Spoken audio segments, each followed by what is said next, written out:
capacity building needs, the international law perspective, importance of medical care, role of technology and strategic communication, and the threats posed by improvised explosive devices.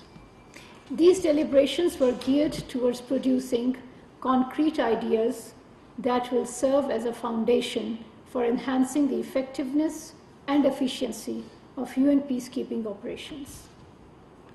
The meeting explored the critical challenges faced by UN peacekeepers, ensuring their safety and security, and identifying effective measures to address these challenges.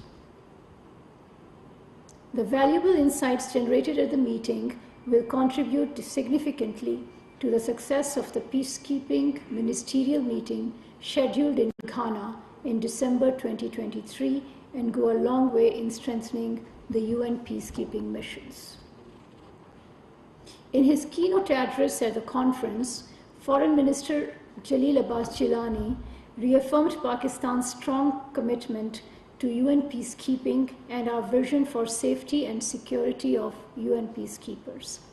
He underlined the need to take proactive measures to address the rise in peacekeeper fatalities and ensure their well-being with focus on capacity building, medical care, legal frameworks, and adequate accountability mechanisms. In his concluding address, Foreign Secretary Dr. Muhammad Cyrus Sajjad Qazi underlined Pakistan's vision for the future of peacekeeping.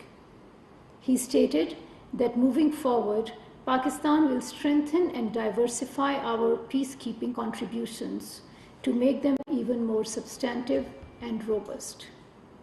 In addition to pledging infantry units, Pakistan will strengthen its commitment in the fields of aviation, signals technology, mine action, medical support, peacekeeping intelligence, and innovative capacity building. Pakistan will also promote community engagement by maintaining its long tradition of holding free medical camps, providing trauma and psychological support, and restoring essential infrastructure and extending vocational and skill training. Our women peacekeepers will continue to play a pivotal role in all these endeavors.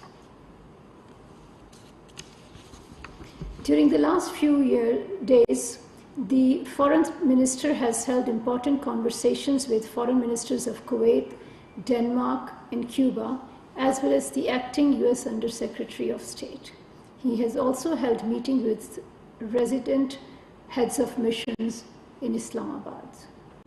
These include ambassadors of Australia, Czech Republic, Iran, Japan, Saudi Arabia, Turkmenistan, the United Arab Emirates, the United States, the Sharjah Affairs of China, and the resident representative of UNDP Pakistan.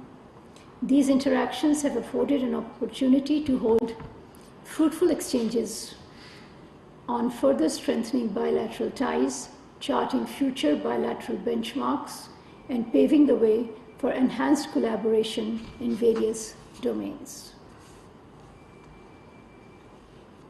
Today is the second death anniversary of the iconic Kashmiri leader, Sayyid Ali Shah Gilani. He breathed his last in a long-drawn house arrest on the 1st of September 2021. In a horrific act, his dead body was snatched by the Indian occupation forces from his family and hurriedly buried in a graveyard in the absence of his family and friends. His family and friends were not allowed to pay their final respects or bury him in a graveyard of his choice. Sayyid Ali Shah Gilani was a true voice and face of the Kashmiri struggle for their rights and freedom.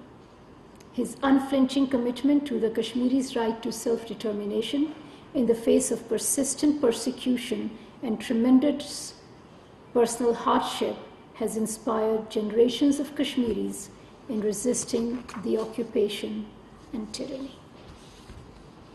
Sayyid Ali Gilani will be remembered for his matchless sacrifices and unconditional love for Kashmir and for Pakistan. Today we pay rich tribute to his lifelong dedication for justice and freedom and reaffirm our support to the people of illegally occupied Indian occupied Jammu and Kashmir. We also urge the Government of India to give unhindered access to his family and followers to his final resting place. Prime Minister Anwarul Kakar will visit Nairobi, Kenya to participate in the Africa Climate Summit to be held from 4th to 6th of September. Foreign Minister Jalil Abbas Jilani will accompany the Prime Minister. The visit is taking place at the invitation of President William Samoei Ruto of Kenya. At the summit, the Prime Minister will articulate Pakistan's perspective on the global climate crisis and highlight our national efforts to rebuild in a climate-resilient manner after last year's devastating floods. Prime Minister's key messages in Nairobi would include the need for enhanced climate cooperation at all levels to confront the common challenge of climate change in an effective manner. In Nairobi, the Prime Minister is also expected to hold a series of bilateral meetings with his counterparts from Africa, including Kenya, and with other high-level dignitaries. The Africa Climate Summit is the initiative of Kenya and the African Union.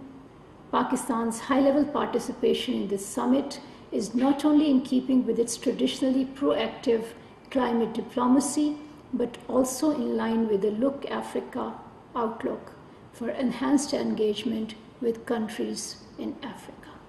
I thank you. तर्जुमान दफ्तर खारजा मुमताज़